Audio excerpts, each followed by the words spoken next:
Assalamualaikum warahmatullahi wabarakatuh. Nama saya Amin dan sebelah saya adalah Nik Adam. Kita akan cakap tentang pembiakan tumbuhan secara keraktan urat daun. Yang pertama, kita perlu menyediakan alatan. Alatan pertama adalah tong penyiram. Yang kedua adalah skater. Yang ketiga adalah sudik tangan. Yang keempat adalah pisau. Dan yang kelima adalah batu. Dan yang keenam adalah bahan tumbuhan, iaitu resam batu. Dan bahan tersebut ialah medium semayan, iaitu 2:1:1, yang terdiri daripada tanah logam, tanah organik dan pasir. Langkah pertama, kita perlu memasukkan medium tersebut ke dalam bekas mayan. Dan yang kedua, kita perlu meratakan medium tersebut. Langkah ketiga, kita perlu memotong urat daun.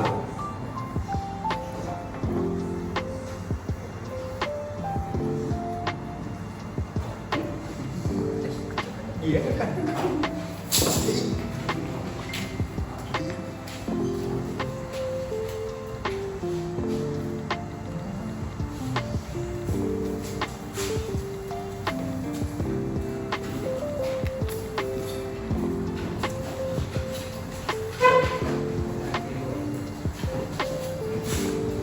Selepas memotong urat daun, kita perlu meletakkan bahan tersebut ke atas meja sembahyang.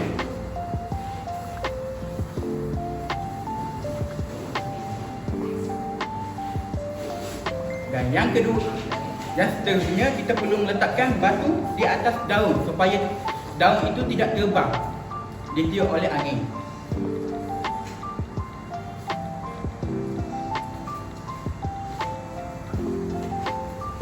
Dan seterusnya, kita perlu menabur media semayan atas permukaan daun.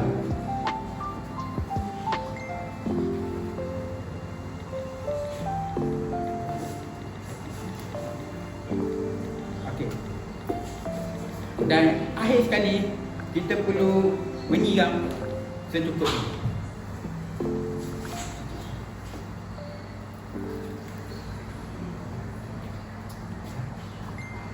Itu saja daripada kami. Terima kasih.